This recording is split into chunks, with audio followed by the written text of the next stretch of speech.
تو ممکن ہے، تو ملک الگ ہوتے ہیں، سرحد الگ ہوتے ہیں، حاکم الگ ہوتے ہیں، لیکن جو خدا کا ملک تو ایک ہے، اور ہر ملک کے لیے ایک ہی قانون ہے۔ ہندوستان کے لیے بھی وہی قانون ہے، پاکستان والے کے لیے بھی وہ قانون، دنیا کے ہر ملک کے لیے وہی قانون ہے۔ لہذا ملک الہی سے نہ فرار ممکن ہے اور نہ قانون الہی سے فرار ممکن ہے۔ آپ اگر اللہ کی دی ہوئی نعمتوں کو استعمال کر رہے ہیں اور کائنات میں زندگی گزار رہے ہیں، تو اب آپ کو اس اعتبار سے چلنا پڑے گا جیسے خالق کائنات کہہ رہا ہے۔ آپ کو بتانے کی ضرورت نہیں، مشورہ کرنے کی ضرورت نہیں ہے۔ یہ خالق کائنات نے دین، شریعت، اسلام، یہ سب چیزیں نظام زندگی کے اعتبار سے بیان کر دی انسان، اس کے اعتبار سے انسان کو چلنا پڑے گا۔ خدا کو نہ مشورہ دینے کی ضرورت ہے، نہ خدا کو بتانے کی ضرورت ہے، آپ یاد رکھیے۔ اسی لیے آپ دیکھیں کہ بعض اوقات ایسا ہوتا ہے کہ جب لوگ آپس میں گفتگو کرتے ہیں، باتیں کرتے ہیں، تو انہیں کوئی موضوع نہیں ملتا بات کرنے کے لیے، تو مسائل اسلامی پر گفتگو کرنے لگتے ہیں کہ صاحب یہ ایسا کیوں ہو گیا، یہ ایسا کیوں، یہ 2 رکعت کیوں، یہ 4 کیوں، یہ صبح میں کیوں، یہ شام میں کیوں ہے۔ اس طرح گفتگو انسان میں شروع ہوتی کہ نہیں؟ حالانکہ وہ اسلام کے لیے اس بھی واقف نہیں ہوتا ہے، مگر شوق ہوتا ہے مسائل اسلامی پر بات کرنے کا۔ اب ایک مثال دوں، اب فرض کر لیں ایک بحث بہت زیادہ لوگوں میں عام ہوتی ہے کہ صاحب یہ جو قصر کا قانون ہے کہ انسان وطن میں رہے گا تو نماز پوری پڑھے گا، اور سفر میں جائے گا تو نماز 4 رکعت والی 2 رکعت ہو جائے گی۔ تو بعض افراد کا نظریہ یہ کہ یہ قانون اور یہ حکم اس زمانے کے لیے تھا کہ سفر مشکل ہوتا تھا، تھکاوٹ ہو جاتی تھی، چھوٹا سفر جو ہے وہ لمبی مدت لے لیتا، اس لیے اسلام نے اسے 4 کی جگہ 2 کر دیا۔ لیکن ہماری سوچ ہے، اسلام کا جو قانون پیغمبر کے ذریعے سے ہم تک پہنچے وہ قیامت تک ویسا ہی رہے گا، اس میں کوئی تبدیلی ہونے والی نہیں ہے۔ ہم یہ سمجھتے ہیں کہ اس زمانے کا قانون، اگر اس زمانے کا قانون ہوتا تو بعد میں ختم ہو جاتا، لیکن اللہ نے ہر زمانے میں یہی قانون رکھا۔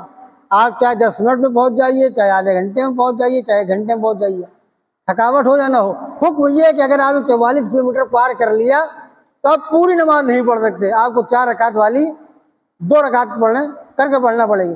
میں نے کہا کہ یہ جو ہمارے تصور پیدا ہو گیا، نہیں صاحب اس زمانے کی بات، اس زمانے کی بات نہیں، ایسا نہیں ہے۔ کیوں؟ سوال یہ پروردگارہ اس زمانے میں تو نے اگر 4 کی 2 کی تھی، بات سمجھ میں آ رہی تھی، لوگ تھک جاتے تھے، سواری اچھی نہیں تھی، تھکاوٹ تھی، لیکن آج کے زمانے تو انسان منٹوں میں سینکڑوں میل کا فاصلہ طے کر لیتا ہے، تو آج کیا ضرورت ہے اس کو قصر کرنے کی؟ آخر وجہ کیا ہے؟ تو نے 4 کی جگہ 2 کر دیا، کہیں چھڑوا دیا نماز، تو آواز قدرت ہے کہ دیکھو مسئلہ 2 اور 4 کا نہیں ہے، مسئلہ 2 اور 4 کا نہیں ہے، پھر کا مسئلہ صرف اتنا ہے کہ ہم یہ دیکھنا چاہتے ہیں کہ جہاں پر ہم نے 4 کا حکم دیا وہاں 4 پڑھی جائے، جہاں پر 2 کا حکم دیا وہاں 2 پڑھی جائے۔ کیوں؟ اس لیے پروردگار آواز دے گا ہم 2 اور 4 نہیں دیکھنا چاہتے ہیں، ہم یہ دیکھنے چاہتے ہیں کہ جہاں پر جو حکم دیا وہ حکم مانا گیا کہ نہیں مانا گیا۔ ہم یہ دیکھتے ہیں تعمیل حکم میرے اعتبار سے ہو رہی ہے یا تم اپنے مزاج کے اعتبار سے دین کو لے کر چلنا چاہتے ہو۔ زیادہ مشکل یہ ہے، ہم یہ سمجھتے ہیں کہ نہیں یہ بہتر ہے، یہ بہتر نہیں، پروردگار کہ نہیں، ہم جو کہیں گے وہ بہتر ہے۔ انسان کے اندر اتنی صلاحیت ہی نہیں ہے کہ وہ اپنی بہتری اور غیر بہتری کا فیصلہ کر سکے، ہے ہی نہیں صلاحیت انسان کی۔ اور آپ یاد رکھیے آپ سے زیادہ اس کے پاس عقل ہے جس نے آپ کی عقل کو بنایا ہے۔ ہماری عقل میں آگے کہ یہ بہتر ہونا چاہیے، جو خالق عقل ہے کیا اس کے عقل میں نہیں ہے؟ یہ ایک وسوسہ شیطانی، ایک وہم جس میں ہم پڑے رہتے ہیں۔ میں نے عرض کیا کہ پروردگار یہ چاہتا ہے کہ ہم جہاں پر جو حکم دیں اس حکم کو مانا جائے، پروردگار کے حکم کے مقابل میں خود اجتہاد کرنا اور پروردگار کے سامنے دلیل پیش کرنا کہ نہیں یہ بہتر ہے، یہ ابلیسیت کی علامت ہے، یہ شیطان کی علامت ہے۔ آپ سنتے ہیں کہ جب اللہ نے فرشتوں سے کہا کہ جب میں آدم میں اپنی روح پھونک دوں تو سب کے سب سجدے میں گر جانا، سب سجدے میں گر گئے سوائے ابلیس کے۔ کیوں نہیں گرا؟ اس نے خود کہا کہ پروردگارہ تو نے مجھے آگ سے پیدا کیا، اسے مٹی سے، اور آگ مٹی سے بہتر ہوتی ہے، لہذا بہتر کمتر کے سامنے سر نہیں جھکا سکتا۔ آپ نے دیکھا یعنی شیطان نے اجتہاد پیش کیا، اور ظاہری اعتبار سے دیکھا جائے تو اجتہاد صحیح تھا اس کا، کہ افضل یا مفضول کے سامنے نہیں جھکتا، لیکن پروردگار عالم نے اسے ہمیشہ کے لیے نکال دیا اور لائق اعلان بنا دیا۔ کیوں؟ کہ اس لیے کہ اس نے اللہ کے حکم کے مقابل میں اجتہاد شروع کیا تھا، اور یہ کہا کہ میری نظر میں یہ بہتر اور یہ بہتر نہیں ہے۔ آواز قدرت یعنی تم کون ہوتے ہو فیصلہ کرنے والے کہ آگ بہتر ہے یا مٹی؟ آگ کو بھی میں نے بنایا ہے، مٹی کو بھی میں نے بنایا ہے، ہم جہاں جس کو بہتر کہیں گے تب بہتر ہوگا، تمہارے اجتہاد سے کوئی بہتر نہیں ہوگا۔ نتیجہ کیا ہوا؟ اس نے خود فیصلہ کیا، خود اجتہاد کیا، ہمیشہ کی لعنت کا مستحق ہوگا۔ لہذا کبھی بھی حکم الہی کے سامنے، دین و شریعت کے مقابل میں انسان اپنے نظریات کو نہ لے کر آئے، اور یہ کبھی ظاہر نہیں کہ یہ بہتر تھا میرے اعتبار سے، یہ بہتر تھا میرے اعتبار۔ آپ یاد رکھیے گا، اسی لیے اللہ نے صرف دین نہیں بھیجا، قانون نہیں بھیجا، شریعت نہیں، اس کے ساتھ ساتھ نمائندے بھی بھیجے، تاکہ وہ چل کے بتائیں، کر کے بتائیں کہ کیا کرنا اور کیسے انسان کی زندگی گزارنا، ساری چیزیں، اور پورا نظام قائم کیا اللہ نے، پھر انبیاء، پھر رسول، پھر امام کے نائب، اور پھر علماء اور مراجع کرام، سلسلہ چلا رہا ہے کہ نہیں آ رہا؟ اور آپ دیکھیں، اور آج کے زمانے میں تو بہت زیادہ سوشل میڈیا میں آپ دیکھ رہے ہیں مرجعیت کے خلاف ایک تحریک چل رہی ہے۔ آپ ایک جملہ اور دیکھیے، اگر پوری دنیا امام کو امام ماننا چھوڑ دے تو امام کی امامت میں کوئی فرق نہیں پڑے گا، نقصان امت کا ہوگا۔ ایسے ہی اگر پوری قوم مرجع کو مرجع ماننے چھوڑ دے تو اس کا نقصان نہیں ہوگا، قوم کا نقصان ہوگا۔ یہ حقیقت ہے۔ انسان کے اندر اتنی بصیرت ہونا چاہیے دین کی روشنی میں کہ وہ حق اور باطل کا فیصلہ کر سکے، صحیح اور غلط کا فیصلہ کر سکے، اسے کدھر لے جایا جا رہا ہے، یہ انسان کے اندر شعور ہونا چاہیے کہ مجھے ادھر جانا چاہیے کہ نہیں جانا چاہیے۔ ہم نے کہا کہ جب انسان نظام الہی کے مقابل میں آئے گا تب تک کہ ہلاکت ہے، تب تک کہ انسان کی بربادی اور گمراہی ہے، لیکن جب نظام الہی کے سائے میں چلے گا تو نجات بھی ہے، کامیابی بھی ہے، اور ہر چیز کو ملنے والی ہے۔ اب یاد رکھیے، میں بھی تاریخ سے مثال پیش کرتا ہوں آپ کے سامنے۔ لیکن اللہ نے جو نظام بنا دیا مکمل نظام ہے، اس میں کمی آپ نکال ہی نہیں سکتے۔ جب بنانے والے میں اندر کمی نہیں ہو سکتی تو بننے والے کے اندر بھی کمی نہیں ہوگی۔ جو نظام الہی بنا دیا ہے اس سے بہتر نظام بن نہیں سکتا۔ نظام کے مقابل میں آؤ گے تو برباد ہو جاؤ گے، نظام کے اعتبار سے چلو گے تو تمہارا مقام، مرتبہ، منزل، شرف سب باقی رہ جائے گا۔ تو میں نے کہا یہ سلسلہ بنایا اللہ نے۔ اب میں تاریخ سے مثال پیش کروں آپ کے سامنے۔ بھائی جب کوفے والوں نے جناب مسلم کو خط لکھے، 10,000، 12,000، 18,000، 30,000 مختلف روایتیں ہیں، آپ سنتے ہیں کہ نہیں؟ جتنے لوگوں نے بھی کوفے سے مولا کو خط لکھے ہیں تو محبت میں لکھے کہ نہیں لکھے؟ یقیناً محبت تھی، عقیدت تھی، جذبات تھے، اور امام کو بلانا چاہتے تھے، محبت میں خط لکھا۔ لیکن مولا نے پلٹ کے سب کا جواب نہیں دیا، اس لیے مولا کو پتا تھا کہ محبت جذباتی محبت ہے، حقیقی محبت نہیں ہے۔ جو محبت جذبات کی بنیاد پر ہوتی ہے وہ حالات سے بدل جایا کرتی ہے، اور جو محبت دل کی گہرائی سے ہوتی ہے حالات کیسے ہو جائیں کبھی فرق نہیں ہوتا۔ مولا کو پتا تھا کوفے والوں کی محبت جذباتی محبت ہے، وہ ابھی بلا رہے ہیں، کل کو ختم ہو جائیں گی۔ نتیجہ کیا ہوا؟ مولا نے اپنا سفیر بنا کے مسلم ابن عقیل کو بھیجا، اور آخری بات ہے، مسلم ابن عقیل کو سفیر بنا کر اپنا بھیجا، نائب بنا کر بھیجا، آپ سب سنتے ہیں۔ اور جناب مسلم آئے ہیں تو کوفے والوں نے کہا تو بیعت بھی کی جیسا وعدہ کیا تھا۔ جب یزید کو یہ اطلاع ہوئی کہ سب نے مسلم کے ہاتھ پر بیعت کر لی ہے تو کوفہ ہمارے ہاتھ سے نکل جائے گا، تو مولا کے چاہنے والے ہیں، لیکن اس نے فوراً کوفے کے گورنر کو معزول کیا، اور کس کو بھیج دیا؟ ابن زیاد کو بھیج دیا، کوفے کا حاکم بنا دیا، اور اس کے بعد اسے حکم دیا کہ بیعت لو ورنہ سب کا سر قلم کر دینا۔ برحال تاریخ نے لکھا ہے، سوال سنتے رہتے ہیں لیکن جو بات عرض کرنی اس کے لیے مجھے عرض کرنا پڑ رہا ہے کہ جب وہ کوفے کے دروازے پر پہنچا تو اسے یہ محسوس ہوا کہ سب تو حسین کے چاہنے والے ہیں، ان کے ماننے والے۔ اگر ہم کو سب جانتے ہیں کہ دشمن حسین، دشمن اہل بیت ہیں، ہم اگر ایسے ہی چلے گئے تو ہمیں قتل کر دیں گے، لوگ ہمیں مار دیں گے۔ اس نے اپنے مشیروں سے مشورہ لیا کہ کیا کیا جائے، تو مشیروں مشورہ لیا کہ ایسا ہے کہ آپ وہ حلیہ اختیار کریے جو مولا حسین کا حلیہ ہے، وہ ایسا ظاہر بنائیے جیسے مولا حسین بناتے ہیں۔ لہٰذا اس نے اس طریقے کے کپڑے پہنے جیسے مولا پہنتے تھے، اس طریقے سے نقاب ڈالی جیسے مولا ڈالتے تھے، وغیرہ وغیرہ، ظاہری اعتبار سے اپنے کو آراستہ کیا اور سجایا ہو گیا ہے کہ نہیں۔ نتیجہ کیا ہوا؟ اب جو ابن زیاد کوفے میں داخل ہوا تو پورا کوفہ دوڑ پڑا، کیا سوچ کر کہ مولا کوفے میں آ رہے ہیں۔ محبت میں تو گیا تھا، محبت میں پورا کوفہ ابن زیاد کے استقبال کے لیے۔ میرا سوال یہ ہے کہ جب ابن زیاد کوفے میں داخل ہو رہا تھا تو اس وقت مسلم ابن عقیل کوفے میں موجود تھے کہ نہیں تھے؟ تاریخ سے ثابت ہے کہ تھے، آپ کی بیعت ہو چکی تھی۔ ابن زیاد جب کوفے میں داخل ہو رہا تھا تو اس وقت مسلم بن عقیل کوفے میں موجود تھے، اور پورا کوفہ جانتا تھا کہ مسلم کس کے نائب ہے؟ امام کے نائب ہے، امام کے سفیر ہے۔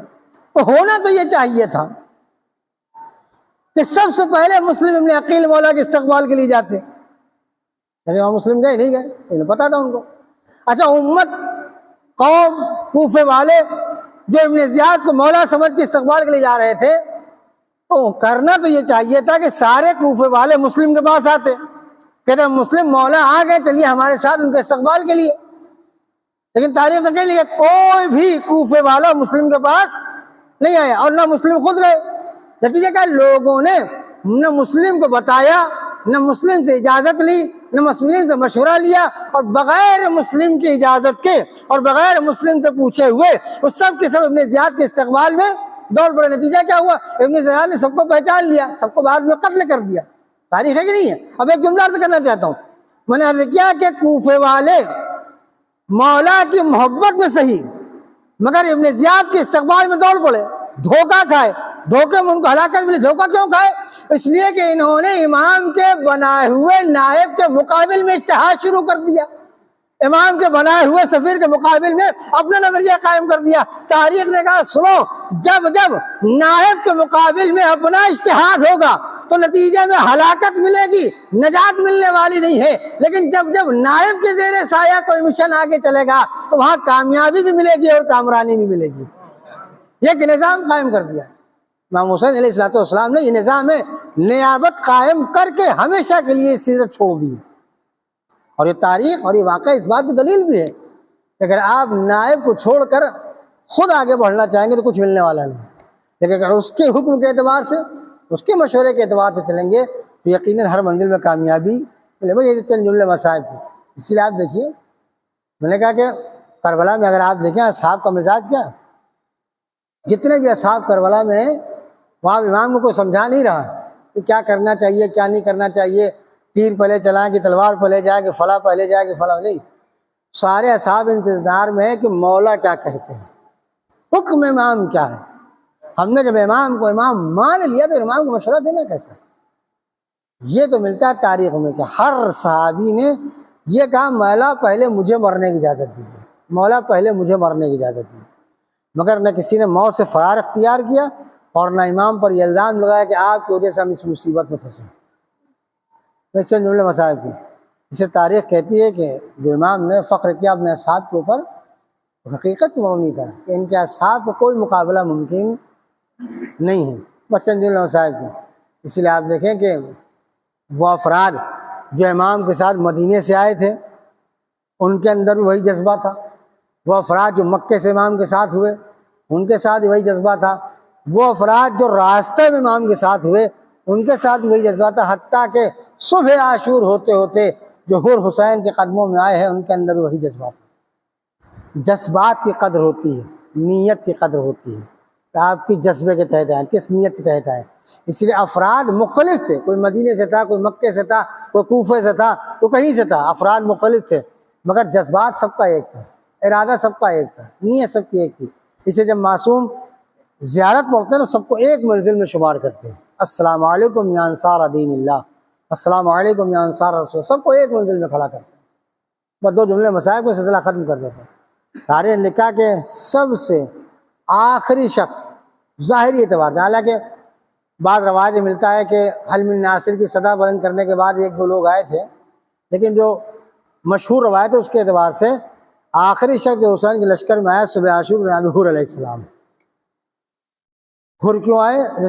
تاریخ کا شب عاشور جناب حور کبھی خیمے میں جاتے ہیں کبھی باہر آتے ہیں، کبھی خیمے میں جاتے ہیں کبھی باہر آتے ہیں۔ مطلب بیٹے نے پوچھا بابا یہ گھبراہٹ کیوں ہے، یہ پریشانی کیوں ہے، کبھی آپ اندر ہیں کبھی باہر ہیں، یہ بے چینی کا عالم کیوں ہے؟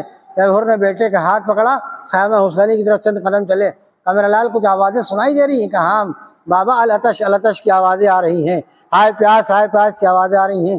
اور نے کہا بیٹا جانتے ہو یہ دن کیوں آیا ہے، یہ نوبت کیوں آئی ہے؟ یہ آواز کیوں بلند ہو رہی؟ کہا نہیں کہ اگر ہم نے حسین کے لشکر کو گھیر کے کربلا نہ پہنچایا ہوتا تو یہ الفاظ ان کے زبان پر نہ ہوتے۔ کہ پھر کیا ارادہ ہے؟ کہ میں ایک طرف جنت دیکھ رہا ہوں، ایک طرف جہنم دیکھ رہا ہوں۔ بیٹے نے کہا کیا ارادہ؟ کہ میں چاہتا ہوں کہ آخری وقت میں حسین بن علی کے پاس چلا جاؤں۔ صبح عاشور ہوتے ہوتے حر بھی چلے ہیں، حر کا بیٹا بھی چلا ہے، حر کا غلام بھی چلا ہے، حر کا بھائی، 4 افراد حسین کے قدموں میں پہنچے ہیں۔ بولے آخری جملہ روایتیں کہتی ہیں جب حر نے اپنے کو حسین کے قدموں میں گرایا تو حسین نے حر کو اٹھایا، سینے سے لگایا کہ حر تمہاری جگہ یہاں پر ہے، مگر ہاں حر آج میں بہت شرمندہ ہوں، کل جب تم مجھ سے ملے تھے تو میں نے پانی سے تمہاری مہمان نوازی کی تھی، مگر آج پانی نہیں تمہاری مہمان نوازی کر سکوں۔ حر کہتا مولا کیونکہ میں سب سے پہلے آپ کی مصیبت کا ذریعہ بنا تھا، لہٰذا میں چاہتا ہوں پہلے مجھے مرنے کی اجازت دی جائے۔ حر نے اپنے بیٹے کو مرنے کی اجازت دلائی۔ حر کا بیٹا میدان کاردار میں گیا، جنگ کرتا کرتا ایک مرتبہ زمین کربلا پر آیا، آواز دی بابا ہماری آخری مدد کو آئیے۔ وہ حر نے جوان بیٹے کی آواز کو سنا، چاہتے ہیں کہ اپنے کو مقتل تک پہنچا دے، وہ جیسے ہی مڑے ہیں کہ کسی کا ہاتھ کاندھے پر محسوس کیا، اب جو مڑ کے دیکھا تو کیا ہے؟ حسین ابن علی کہہ رہے ہیں حر ارے کیا غضب کر رہا ہے، کہیں جوان کی لاش پر بوڑھا باپ جایا کرتا ہے۔ حسین نے حر کو روکا، جوان کی لاش کو پر پہنچ گئے، حر کے بیٹے کا سر اٹھا کے اپنے زانو پر رکھا۔ میں کہوں گا مولا ارے ابھی عصر عاشور نہیں آئی ہے، آپ نے حر کو یہ کہہ کر روک دیا کہ جوان کی لاش پر بوڑھا باپ نہیں جاتا، مگر عصر عاشور جب جوان بیٹا ایڑیاں رگڑ رہا ہوگا تب کون ہوگا جو آپ کو یہ دلاسا دے گا؟ عجب علی خیمے سے زینب کبریٰ آواز دے، اے بھیا گھبرانا نہیں، لاشا ہے برابر کا، بھیا سے نہ اٹھے گا، میں پالنے والی ہوں گودی میں اٹھا لوں گی۔ سیعلم الذین ظلموا ای منقلب ینقلبون انا للہ و انا الیہ راجعون۔ پروردگار تجھے واسطہ محمد و آل محمد علیہ الصلوۃ والسلام کا ہماری اس مختصر سے ادا کو قبول فرما۔ جو پریشان حال ان کی پریشانیوں کو دور کر دے، جو مریض انہیں شفا کامل عطا فرما، جو بے روزگار انہیں روزی عطا فرما، جو حج و زیارات کے مشتاق ان حج و زیارات سے مشرف فرما۔ پروردگار علماء کرام مراجع عظام اور مزارات مقدسہ کی حفاظت فرما۔ پروردگار ہمارے آخری امام کے ظہور میں تعجیل فرما، ہم سب کو ان کے اعوان و انصار میں شمار ہونے کی توفیق عطا فرما۔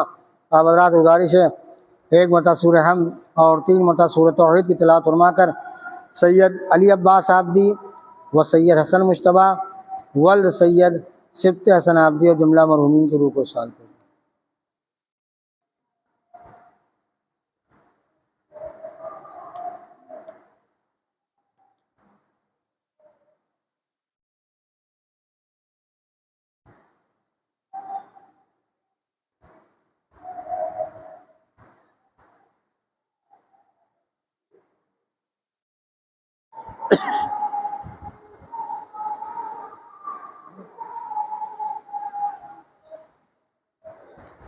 السلام علیکم عبداللہ، السلام علیکم رسول اللہ، السلام علیکم وعلی جدک و ابیک، السلام علیکم وعلی امک و اخیک، السلام علیکم ورحمۃ اللہ وبرکاتہ، السلام علیکم غریب الغرباء، السلام علیکم معین الضعفاء والفقراء، السلام علیکم یا شمس الشموس، السلام علیکم یا انیس النفوس ایھا المدفون بارض طور، السلام علیکم یا سلطان العربی والعجم، السلام علیکم یا بلسن علی بن موسیٰ رضا، السلام علیکم ورحمۃ اللہ وبرکاتہ، السلام علیکم مولانا صاحب العصر والزمان، الامان الامان الامان، السلام علیکم یا شریک القرآن، السلام علیکم یا خلیفۃ الرحمن، السلام علیکم یا مظہر الایمان، السلام علیکم یا امام الانس والجان، عجل اللہ تعالی فرجک وصال اللہ تعالی مخرجک وظہورک من اعوانک وانصارک، السلام علیکم ورحمۃ اللہ وبرکاتہ۔